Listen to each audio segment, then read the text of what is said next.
Video on tehty kaupallisessa yhteistyössä Jukka Lepikön kanssa. Uusi viikko ja samat kujet. Meiköhän veet.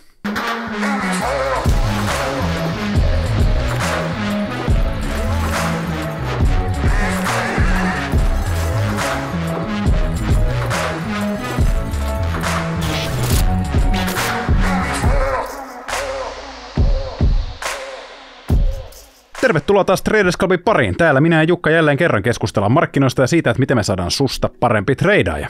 Viime kerralla, kun puhuttiin inflaatiosta, niin sanoit, että se alkaa olla jo pikkuhiljaa menneen talven lumia, ja just ennen kuin pistettiin kameroita päälle, niin sanoit, että tehdään viimeinen vilkaisu vielä siinä inflaation puolella ja katsotaan, että mikä se homman nimi oikeastaan on ja minkä takia me voidaankin lopettaa sen tuijottaminen.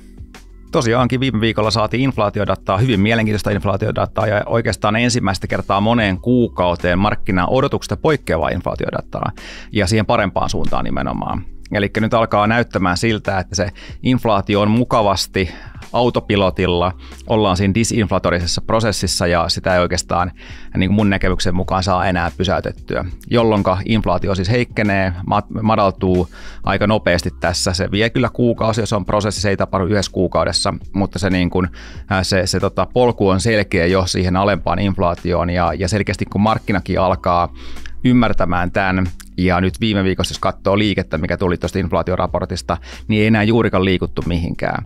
Eli ne isot markkinaliikkeet, mitä nähtiin aikaisemmin inflaatioluvuista, niin on jäänyt historiaan ja pikkuhiljaa tämä inflaatio alkaa myös jäämään niin kuin taka-alalle markkinoiden osalta, joten katsotaan vielä viimeisen kerran, että minkä takia se inflaatio ei tosissaan ole ongelma, vaikka osa edelleenkin niin kuin tuntuu sitä pelkäävän. Ja tuttuun tapaan taas SP500 ja päivägraafit tällä kertaa, ja nyt ollaan pikkuhiljaa kutittelemassa just noita aikaisempia huippuja tossa, että on ollut aika positiivinen vire SP500 puolella nyt viime aikoina, ja nyt tässä totta kai tulosviikko on käynnissä, siellä on isoilla firmoilla kanssa tulossa tuloksia, niin voi olla, että tässä on vielä tovin vähän hiljaisempaa, odotellaan vähän niitä isommilta firmoilta tuloksia, ja sen jälkeen ehkä pörssi sit oikeasti löytää se oikein suunnan. Joo, tosiaankin tämä viikko aloittaa nämä superviikot tuloskaudella, eli tänään kuvallaan tiistaina Netflix raportoi, huomenna Tesla, ensi viikolla sitten noita vielä isompia megacap-yhtiöitä. Eli se on yksi, joka tietysti vähän viitottaa markkinan suuntaa, mutta tällä hetkellä näyttää tosi hyvältä. Eli jos katsot viimeisen parin viikon liikettä, niin ei oikeastaan liikuttu juuri minnekään. Ollaan oltu tässä rangein ylälaidassa, mikä sinällänsä on hyvä merkki siitä, että ei ainakaan myyjiä löytynyt tuolta rangein ylälaidasta toistaiseksi. Eli se todennäköisyys, mitä pidempään siellä ollaan, niin kasvaa siihen, että breikataan ylöspäin. Ja niin kuin näkyy tästä selkeästi, niin tämä on ollut vahva vastustaso, tämä 4180-4200 taso, mistä tällä hetkellä ollaan. Ja itse asiassa nyt kun kuvaillaan tiistaina ennen kuin markkina aukeaa, niin ollaan vuoden korkeammalla tasolla, jos closeattaisiin tälle tasolle.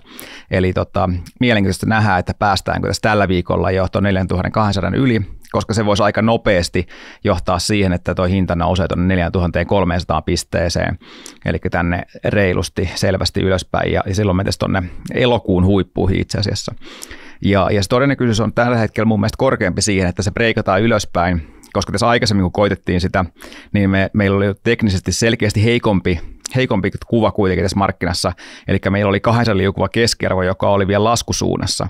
Silloin usein nämä yritykset lähtee vahvempaan nousuun, niin feilaa.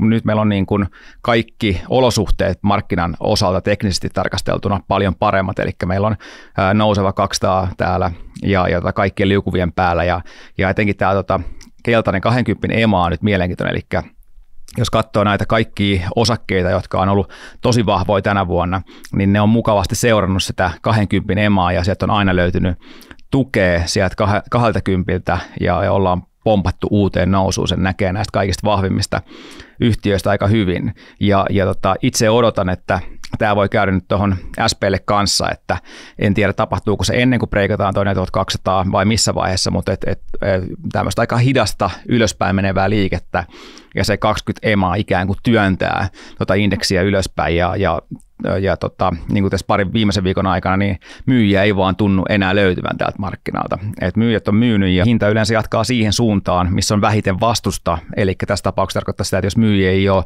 riittävästi enää, niin hinta jatkaa todennäköisemmin sillä ylöspäin. Jos pompataan Nasdaqin puolelle, niin täällä on itse asiassa just tämä keissi, mistä äsken puhuin, eli tämä 20 liukuva on saavuttanut jo hinnan, ja me nähdään, että heti kun siihen osutaan, niin saadaan selkeä liike ylöspäin. Eli tämä on periaatteessa se mun niin kuin perusskenaario tällä hetkellä, mitä mä odotan, että indeksissä tapahtuu seuraavien viikkojen aikana, että hitaasti valutaan ylös, ja jos saadaan korjauksia tuohon 20 emalle tai tähän 20 ja 50 väliin, niin ne on ennemminkin ostopaikkoja, ja on oletettavampaa, että se trendi ylöspäin jatkuu. Ja Euroopan puolella ollaan oltu vielä vahvempia, eli täälläkin tosiaankin taas eilen ja tänäänkin ollaan aika pitkälti tuossa vuoden huipussa, ja pikkuhiljaa päivä kerrallaan lähestytään noita kaikkia aikojen huippuja tuolla DAXin puolella kanssa. Ja jos hypätään Bitcoiniin, mistä ei ole vähän aikaa puhuttu, sekin on aika mielenkiintoinen, eli sielläkin ollaan selkeästi lähdetty uuteen nousutrendiin. Mä piirsin niissä Fibonacci-korjaustasoja, koska tässä vaiheessa, kun meillä on näin selkeä trendimuutos tapahtunut, niin mua kiinnostaa ostaa sitä siinä vaiheessa, kun se ensimmäisen kerran tekee semmoisen Fibonacci-tasoille tulevan korjausliikkeen. Eli mä en lähde ostamaan sen jälkeen, kun tämä hinta on liikkunut nyt vähän yli 50% tuossa yli kuukauden aikana, vaan ennemminkin odotan, että milloin se seuraava korjausliike tulee, koska Bitcoin on sen verran volatiili omaisuusluokka, että se tulee jossain vaiheessa. Et silloin kun sä et ole buy and hold-sijoittaja, vaan sä treidaaja, niin sä odotat niitä parhaita paikkoja, että milloin ne ilmenee. Ja itse on valmistautunut ostamaan Bitcoinia siinä vaiheessa, kun se ensimmäinen varsinainen korjausliike saadaan. Eli milloin korjataan tuonne 38,2% Fibonacci-tasolle. Mulla on piirrettynä toinen näistä Fibonacci-tasoista tuolta viime vuoden pohjista ja toinen tuosta pankkikriisin pohjista. Eli näitä kahta seuraa nyt poistaa oikeastaan toi isompi noista, niin näkee ehkä pikkasen selkeämmin, minne nämä asettuu. Eli tällä hetkellä tämä asettuisi tuonne 26 000 tienoille suurin piirtein. Ja toki jos tämä hinta jatkaa ylöspäin, niin tätä pitää muuttaa sitten, mutta sitten seuraavan kerran, kun saadaan selkeä korjausliike, niin etin ostopaikkoja täältä Bitcoinista. Tämä näyttää hyvin mielenkiintoiselta tämä graafi.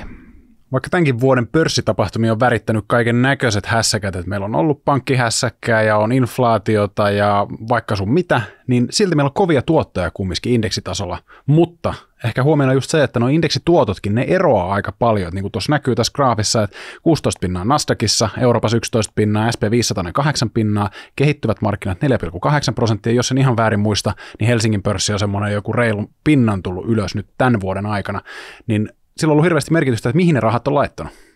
Joo, tosiaankin aika isoja eroja jälleen, ja ehkä toi Nasdaq selittyy kuitenkin sillä, että siellä se lähtötaso vuoden alussa oli tosi matala, eli Nasdaq oli tosi heikko silloin joulukuussa, se meni aika lähelle niitä lokakuun pohjia, mutta ei kuitenkaan ihan rikkonut niitä, ja sieltä vuoden alusta se pomppasi tosi rajusti, että sen takia toi prosenttiluku on noin suuri, ja ero vaikka tuosta Euroopasta, vaikka toisaalta Eurooppa on ollut tässä pidemmän aikaa jo vahvempi sitten taas kuin Nasdaq, että se selittää pikkasen sitä. Mielenkiintoista, että Suomi on ollut noin heikko kuitenkin, että jos se on siinä 1-2% tienolla vaan se Helsingin pörssin year to date, niin ikävää, että Suomi on lähtenyt tähän nousuun samalla tavalla mukaan kuin muu Eurooppa, että siinä mielessä aika harmillista, mutta tosiaan tuotot on jakautunut aika mielenkiintoisella tavalla, mutta ylöspäin ollaan menty tosi vahvasti, ja tämä trendikäinen näkyy myös aika hyvin, jos katsotaan niin kuin vähän teknisempää kuvaa, ja palataan takaisin tuohon SP500 puolelle,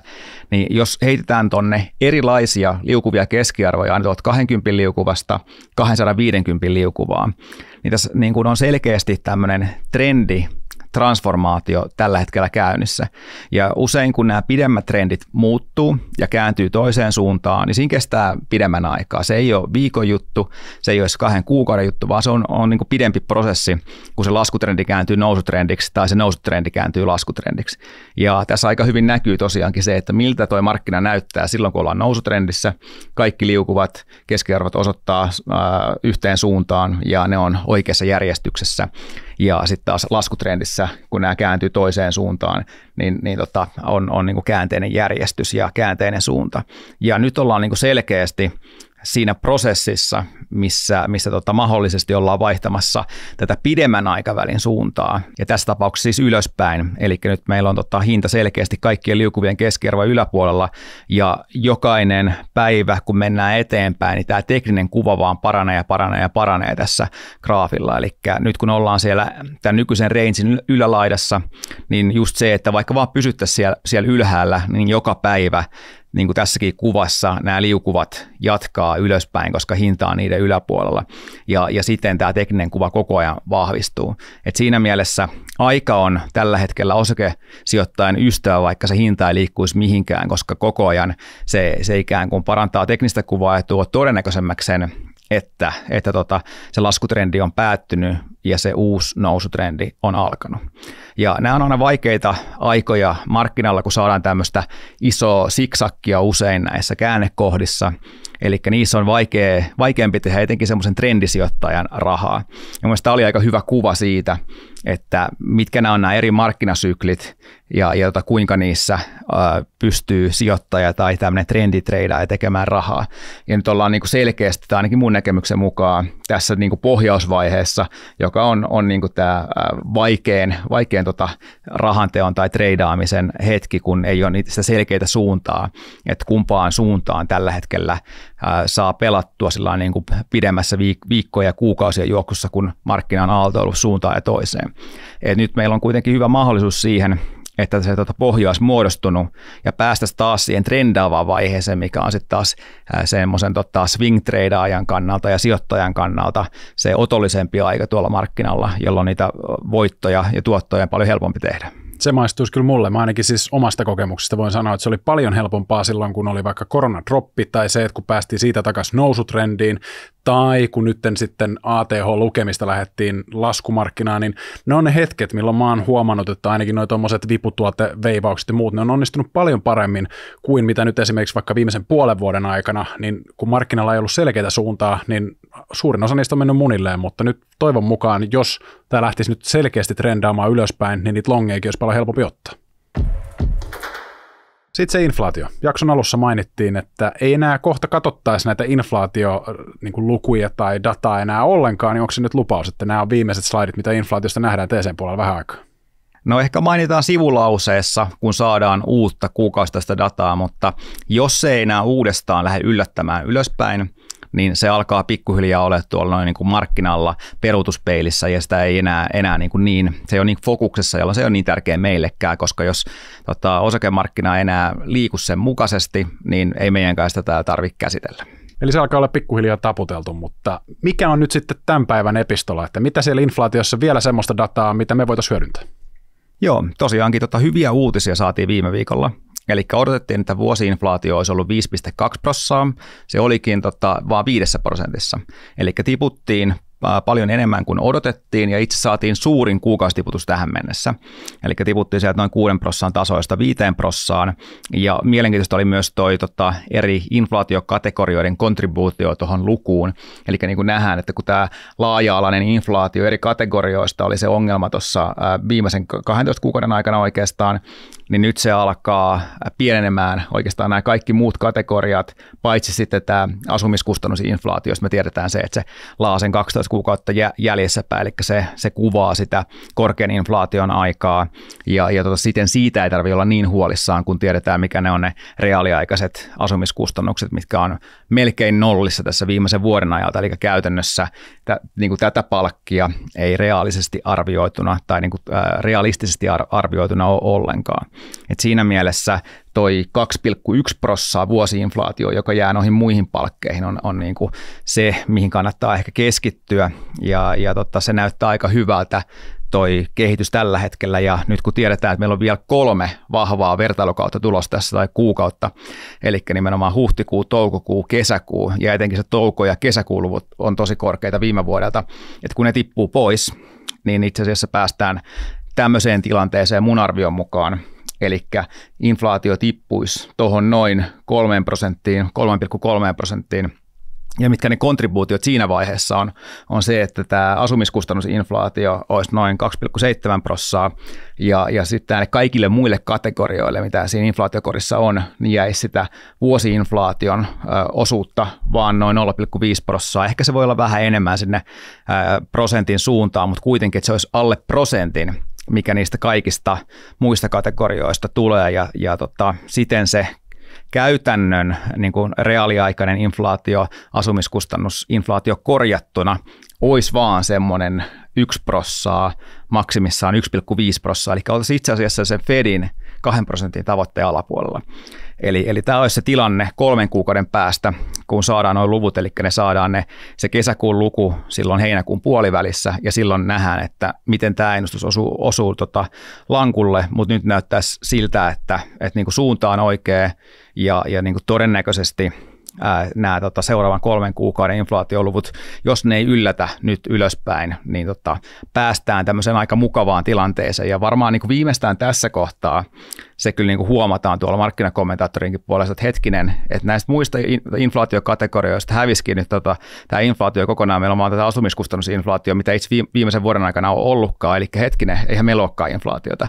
Niin tämä on niin kuin se, mitä niin kuin ei kaikki edelleenkään usko ja allekirjoita, mutta tässä graafissa taas näkyy mun mielestä aika hyvin, että meillä on tässä punaisella inflaatio-ongelma, kun katsotaan näitä kuukausitason lukuja, ja sitten meillä on tämä aika, missä ollaan oltu viimeistä, onko tämä 9 kuukautta, missä meillä ei ole inflaatio-ongelmaa. Eli meillä ihan selkeästi inflaatio-ongelma on hävinnyt, ja se vaan vaatii aikaa, kun mennään eteenpäin, ja nämä vahvat vertailukaudet tippuu tuolta taustalta, jolloin sitten tämä tilanne paranee selkeästi. Eli tässä oikeastaan nämä viimeiset 3 on siis ne, jotka tippuu seuraavaksi. Eli toi huhtikuun luku on aika matala, eli se vuositason inflaatio ei seurausta raportista tipu vielä paljon, mutta sitten tämä toukokuu, etenkin tämä kesäkuu, silloin kun ne tippuu pois, niin meillä tippuu tosi isot kuukausitason luvut tuot pois, jolloin se vuositason inflaatio tulee tosi nopeasti alas silloin toukokuun ja kesäkuun raporttien osalta.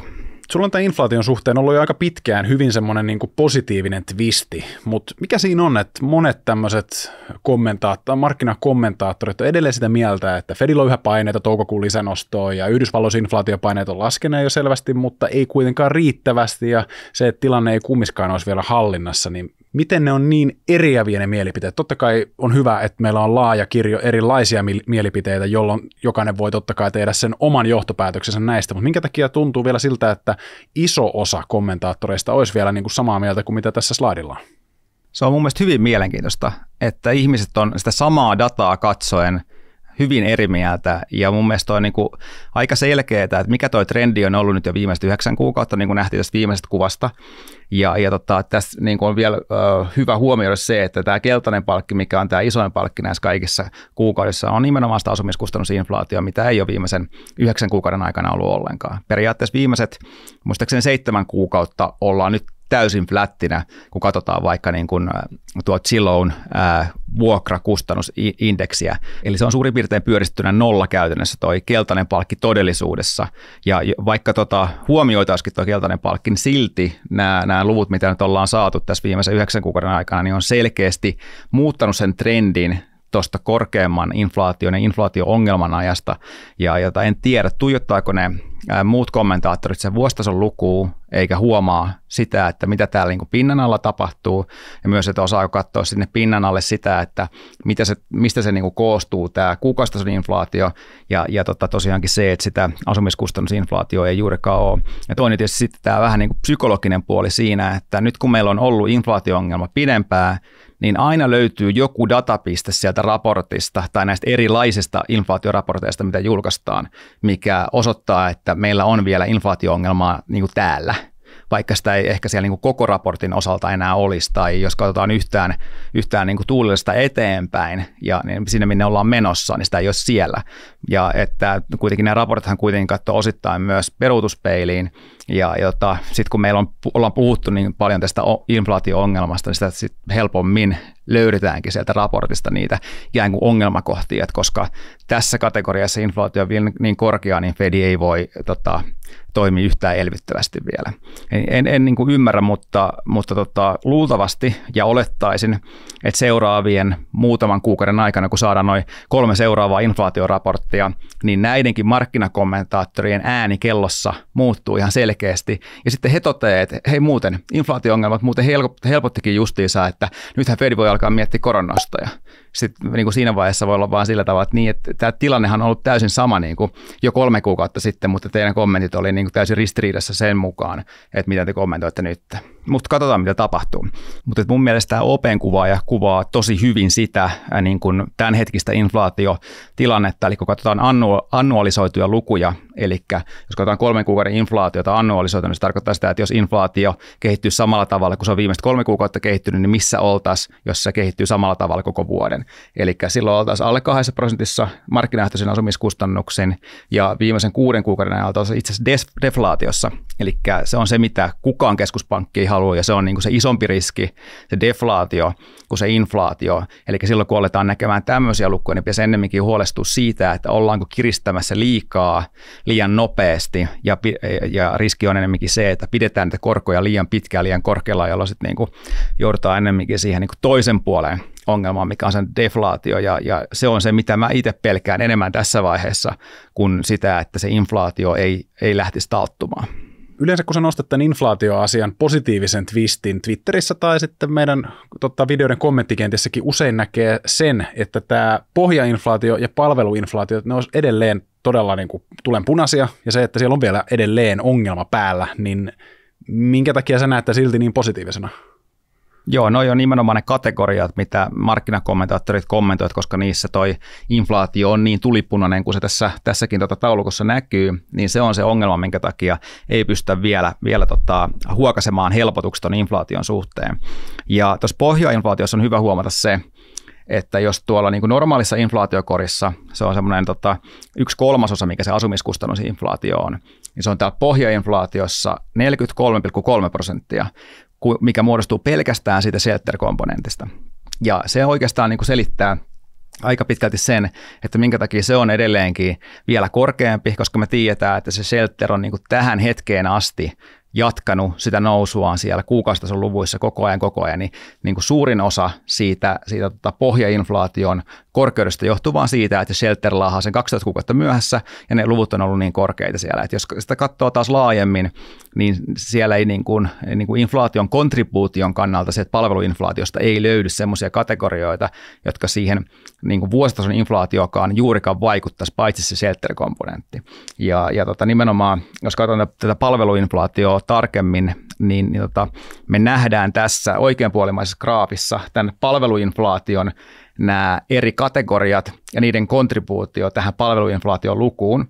Ja tässä on tämä sininen palkki, mikä on asumiskustannusinflaatio, ja loppupeleissä tämä niin kuin loppuosa palkista on suhteellisen pieni. Eli jos mietitään vaikka, että hinnataan tämä yläosan palkki tänne alas, niin me nähdään, että se on käytännössä niin kuin pienemmällä tasolla kuin missä oltiin ennen koko inflaatio-ongelmaa tuolla 2019.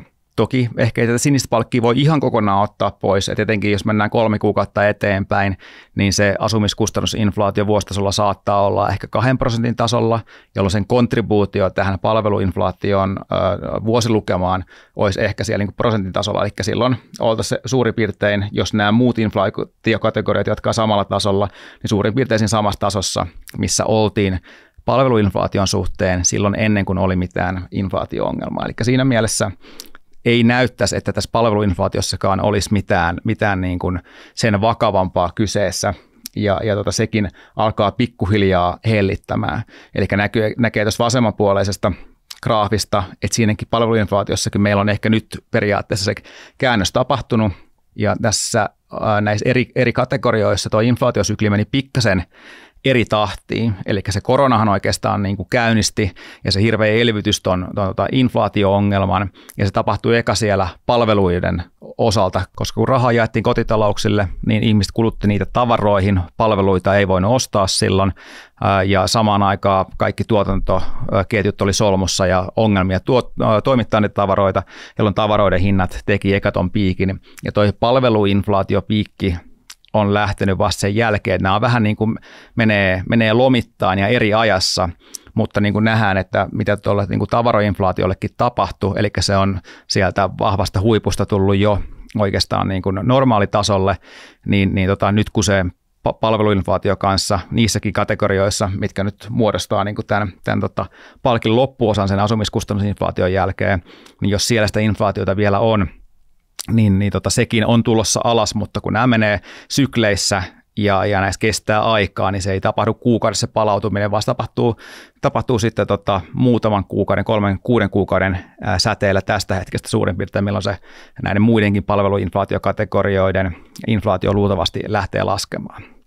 Ja ehkä se viimeinen asia vielä, mistä ihmiset on argumentoinut, on nimenomaan se palkkakustannusinflaatio. Nyt kun palkat on niin korkealla, niin se on niin kuin driveri sille, että inflaatio-ongelmaa ei lähde hellittämään tästä. Niin palkkainflaatio on sit siinä mielessä ehkä niin kuin huono argumentti siihen, että mitä inflaatio tulee jatkossa tekemään, koska se on kaikista eniten niin kuin lägäävin näistä inflaatiokomponenteista, koska milloin sitä palkkaa vaaditaan lisää tai miksi se on vaadittu nyt niin paljon lisää ja miksi palkat on noussut on se, että se inflaatio on tullut ekana ja sen jälkeen lähdetään vaatimaan niitä korkeampia palkkoja. Eli se on se niin kuin viimeinen joka muuttuu.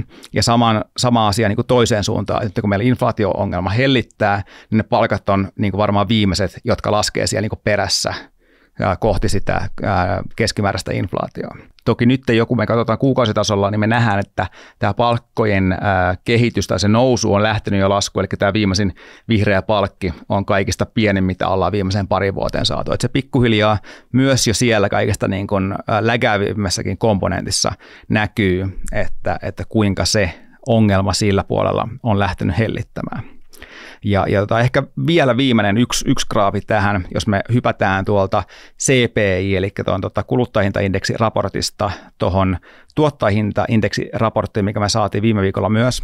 Ja näitä tuottajahintoja taas pidetään semmoisena niin kuin liidaavana indikaattorina siitä, että mitä siellä kuluttajahintaindeksi tapahtuu, koska se näkyy eka siellä niin kuin tuottajapuolella, se inflaatio. Ja siellä taas printattiin paljon alempi lukema, mitä odotettiin, eli ne tuottajahinnat laski 0,5% kuukausitasolla. Eli me saatiin yksi isoimmista kuukausitason dropeista, mitä ollaan sitten koronadipin jälkeen saatu. Ja siellä selkeästi hintapaineet helpottaa, ja tämä sitten taas pienellä viiveellä niin kuin nähdään hidastamaan sitä kuluttajahintaindeksin kehitystä, ja siellä sitä disinflatorista painetta tulee tätä kautta lisää. Täytyy sanoa, että on kyllä kovaa tykitystä, että olisiko sulla joku sellainen viimeinen niitti vielä nyt sitten näille inflaatioepäilijöille? No jos katsotaan sitä, että mikä on se inflaatiopelikirja, mitä tämmöisessä niin kuin korkean inflaation syklissä yleensä tapahtuu, niin tässä on näitä aikaisempia korkean inflaation syklejä ja miten se inflaatio on noussut ja miten se on laskenut sen huipun jälkeen. Eli niin kuin tästä näkee tässä graafista, niin historiallisesti näissä on niin kuin suhteellisen selkeä pelikirja, että mitä tapahtuu sen jälkeen, kun se inflaatiohuippu on ohitettu, kuinka kauan se inflaation taittuminen kestää. Se ei ole parin kuukauden prosessi, se on pidempi aika, mutta se tapahtuu joka kerta suurin piirtein samalla tavalla, ja se ollaan täysin siinä normaalin pelikirjan mukaisessa vauhdissa tällä hetkellä. Eli nyt on käytännössä toi inflaation taittumisen nopein aika, milloin se tippuu kaikista nopeiten toi inflaatio tässä vaiheessa. Että sitten se viimeinen osuus tässä, niin tämä on ehkä sitä vähän hitaamman inflaation laatumisen aikaa, mutta että seuraavat kuukaudet, kuten tässäkin niin tämän pelikirjan mukaisesti mennään, niin on kaikista nopeinta aikaa ton inflaation laantumisen suhteen. Hyvä. Sä oot nyt tässä suuvaadossa vääntänyt jo vartin 20 minuuttia inflaatiosta, niin miten tämä kaikki nyt sitten liittyy osakemarkkinaan? Miten me voidaan hyödyntää tätä tietoa? No toi on tietysti tärkeää, mitä me halutaan tietää, että kuinka se liittyy osakemarkkinaan. Ja totta kai se Fedin rahapolitiikka on niin kuin se, mitä tämä inflaatio on määrittänyt ja minkä takia tuo rahapolitiikka on muuttunut niin kiristäväksi ja minkä takia se on laskenut niin paljon osakkeiden arvostuskertoimia toi nouseva korkotaso. Mutta hyviä uutisia siinä mielessä, että jos katsotaan näitä samoja syklejä, mitä näkyy tässä, niin mitä se on tarkoittanut sitten tuolla osakemarkkinan puolella. Eli jälleen kun merkataan se inflaatiohuippu tähän samaan kohtaan, eli nollakohdalle, niin nähdään, että mitä osakemarkkinat on sen jälkeen tehnyt näissä historiallisissa inflaatiosykleissä. Eli tämä punainen on tässä SP500-kehitys, ja niin kuin nähdään, että se on sekin seurannut aika hyvin noita historiallisia inflaatiosyklejä. Ja jos katsotaan katkoviivaa tuossa, niin se on se keskimääräinen kehitys. Eli siinä vaiheessa, kun inflaatiohuippu on saavutettu, niin yleensä siitä, kun mennään 24 kuukautta eteenpäin, niin indeksit on noussut tuommoinen 25%, eli niin kuin poikkeuksellisen korkeita tuottoja ollaan saatu siinä aikana, että meillä löytyy oikeastaan vain tämä yksi keissi, joka on toi vuoden 1947 inflaatio, jolloin osakemarkkinat ei noussut seuraavan 24 kuukauden aikana siitä, kun se inflaatiohuippu oli saavutettu. Toki löytyy sitten näitä niin kuin supervahvoja keissejäkin täältä toiselta puolelta, eli 50 tai 55% seuraavan 24 kuukauden aikana osakemarkkinoiden tuottojen osalta. Nyt ollaan tultu markkinakatsauksen loppupuolelle ja tässä on ehkä se, että kun me tehdään näitä viikoittain ja me käydään aina ehkä yhdestä aiheesta, ehkä kahdesta, ehkä jopa kolmesta aiheesta asioita läpi ja saattaa olla, että jotkut, jotka ei välttämättä katso ihan joka viikko näitä jaksoja, niin saattaa olla, että he saa ehkä väärinkäsityksen siitä, että onko sun näkemys muuttunut tässä viikon aikana jotenkin niin kuin puolelta toiselle, vaikka loppujen lopuksi sun iso kuva saattaakin olla täsmälleen sama. Nyt sä oot askarellut tänne hienon tiivistyslaidin, mikä jatkossa tulee kattamaan aina sun isomman kuvan näkemyksen, plus sit se, että jos tässä viikkojen kuluessa niin jotain on muuttunut, niin tehdään myös päivityksiä tähän sun isomman kuvan näkemykseen. Joo, tosiaankin. Tässä on nyt kootusti niin makronäkemys kuin osakemarkkinanäkemys yhdellä slaidilla. Ja aina jos meillä tulee jotain muutoksia siihen, niin tehdään ne tälle slaidille sitten, mutta aina ikään kuin on mahdollisuus palata ja katsoa ja tarkastaa se, että mikä nyt on se isompi näkemys, kun me joka viikko käsitellään ehkä hieman eri asioita. Joinain viikkona me ehkä nostetaan joitain riskejä ehkä enemmän esiin, niin se voi vaikuttaa siltä, että näkemys on muuttunut. Mä ajattelin, että tämä on niinku semmoinen selkeyttävä ja niin kuin kaikki nämä asiat yhteenkeräävä kokonaisuus, mistä saa sen niin kuin hyvinkin selkeän kuvan siitä, että mikä se näkemys nyt on. Eli ei käydä näitä nyt läpi, tämän voitaisiin jokainen lukasta läpi, että nämä on näitä samoja asioita, mitä me täällä ollaan viime viikkojen aikana puhuttu näistä positiivisista makrotekijöistä, kuin myös negatiivisista makrotekijöistä, ja miten ne sitten vaikuttaa tähän osakemarkkinan näkemykseen, ja minkä niin kuin indeksitason yläpuolella me ollaan niin kuin härkämäisiä, ja minkä indeksitason alapuolella ollaan karhumaisia. Että ainakin semmoinen viikoittainen asia, mikä käydään läpi tässä slaidilta on aina se, että mitä seuraavaksi kannattaa seurata ja mitkä on niin kuin ne seuraavat datapisteet, mitkä saattaa enemmänkin heiluttaa markkinaa. Niin se kohta käydään viikoittain ja tosiaan se on tämä tuloskaus tällä hetkellä ja etenkin noiden isoimpien yhtiöiden tulokset, jotka alkaa siis tällä viikolla, ne varmasti heiluttaa markkinaa nyt suuntaan tai toiseen, riippuen siitä, että osuuko ne miten hyvin lankulle. Tulosodotukset on aika matala tälle kvartaalille, eli odotetaan, että tulokset tippuu selkeästi, taitaa olla jotain 6% tulostiputusta viime vuoden vastaavan ajankohtaan nähden, eli siinä mielessä se rima on aika matala, ja usein, etenkin Jenkeissä, se rima lasketaan aika matalaksi, jolloin sitten pääsee helpommin yli, eli usein ne tulokset kuitenkin niin kuin ylittää ja yllättää positiivisesti, ja nyt mielenkiintoista nähdä tämä ja ensi viikon aikana, jotka on ne kaikista isoimmat tulosviikot, että miten ne tulokset nyt osuu ja miten markkina reagoi niihin. Et isompaa makrodataa meillä ei oikeastaan ole tulossa tässä vasta kuin pari viikon päästä seuraavan kerran, eli silloin me saadaan toi Fedin uusin korkopäätös, eli silloin luultavasti nostaa vielä korkoja se viimeiset 25 baseria ylöspäin, eli sinne 5% tasan, ja siinä on sitten koronnostot ohi, ja sen jälkeen aletaankin katsomaan tulevaisuuteen kohti niitä koronlaskuja. Ja nyt se fokus varmaankin tuosta inflaatiosta siirtyy tuonne työllisyyslukuihin, eli ne on nyt markkinan fokuksessa, ja niin kuin mun näkemys, kuten viime viikolla käytiin läpi, on se, että jos työllisten määrä ei lähde supistumaan, niin se tuskin aiheuttaa siitä kierrettä, mikä vaaditaan siihen, että se taantuma vielä tulisi tämän vuoden aikana. Eli ne työllisyysluvut on ehkä tärkeämpiä lukuja sitten makron puolelta tästä eteenpäin, ja samalla viikolla, kun Fedi päättää ohjauskorosta, niin saadaan sitten myös se raportti. Eli se on mielenkiintoinen viikko, mutta vasta pari viikon päästä. Että tässä on tämä tuloskausi, mihin keskitytään nyt ekana. Ja varmaan niille tyypeille, että jos tämä oli liian pitkä luettava pätkä, niin tuossa kivasti graafisesti vielä esitetty härkä ja karhu. Että jos ollaan SP500 3900 yläpuolella, ollaan härkäsiä. Jos ollaan alle 3800, niin sen jälkeen sitten laitetaan karhuhatut päähän ja mennään niillä eteenpäin. Sehän se kertoo kaiken. Ilokseni voi nyt todeta, että meillä on Jukan kanssa molemmilla salkuissa tapahtumia ja jopa samantyyppisiä tapahtumia. Molemmat ollaan otettu longituotetta, ilmeisesti vähän eri longituotetta, mutta joka tapauksessa niin SP500 se on heitetty taas vipuveiviin ja ilmeisesti aika samanlainen näkemys ja odotus markkinasuunnasta tällä hetkellä. Tosiaan näkemys on positiivinen, eli otetaan longituotetta siinä vaiheessa ja otin tämmöisen puolikkaan position, eli jos tullaan alaspäin vielä tuolla indekseissä, on valmis lisäämään sitä. Tässä on stoppi tasot on 200 liukuvan keskiarvon alapuolella, eli tässä on niin kuin selkeästi sinne niin kuin matkaa vielä, että toi tuote menisi stoppiin, että tämä on tämmöinen vähän niin kuin isompi positio, minkä on valmis kasaamaan tähän, koska se oma näkemys on sen verran positiivinen tässä vaiheessa, että tuplaantopositio on, jos indeksit tulee vielä alaspäin, jos ei hyvä, antaa mennä ylöspäin, mutta että nyt on yksi longiveto salkussa, ja koitan katsoa vielä, että jos löytyy jotain hyviä yksittäisiä osakkeita, joita voisi mennä longiksi tässä samalla, ja sulla tosiaankin oli samanlaiset ajatukset, eli sulla on SP500 longin viputuotetta heitettynä salkkuun. Kyllä, eli uraaniosakkeet jatkaa samaan malliin, mutta yritetään nyt tehdä tuottoa tuonne salkkuun sitten näillä vipuveiveillä, SP500 longi päällä, ja en ottanut ihan niin ahneella stopilla kuin mitä silloin viime kerralla, mistä on ollutkin puhetta, eli virheistä oppineena, niin vähän isompi se stoppi, eli ei ole myöskään niin äreä vipu, mikä totta kai nyt sitten näkyy tuotossa, ja mä oon yleensä digannut ottaa niitä vähän jytkympiä tuotteita, mutta hyvin se näyttää ainakin tähän mennessä menneen, ja odotellaan vaan, että toi markkina jatkaisi vielä nousua tämänkin tuloskauden aikana. Hyvä. Näin me tehdään. Jäädään odottelemaan ensimmäisiä tuloksia ja perataan niitä sitten ensi viikon Traders Clubissa. Eikä se ollut tältä erää tässä. Mä tuossa viikonloppuna kävin juhlimassa vähän ja siellä oli yksi kaveri, kelle lupasin, että heittäisi säbävitsi, mutta mä en keksi yhtäkään säbävitsiä tähän väliin. Mutta hauskan tarina mä voisin kertoa siinä mielessä, että tämä kaveri, kenen kanssa mä juttelin, niin hän ei niinku tunnistanut, että mä oon niinku mä. Että hän kumminkin katsoo tai itse asiassa kuuntelee meidän juttuja, koska me ollaan vaan hänelle niin kuin ne jäbät siellä välilehdessä. Niin mun mielestä olisi hirveän mielenkiintoista tietää, että ollaan me muillekin vaan ne jäbät siellä välilehdessä. Eli kommentoi siihen alle, jos sä oot täällä Tuben puolella, tai itse asiassa Spotifyskin, koska siellä on videot nykyään, niin katotko sä näitä videoita oikeasti vai kuunteleksä sä vaan jossain bussissa tai missä nyt ikinä ootkaan.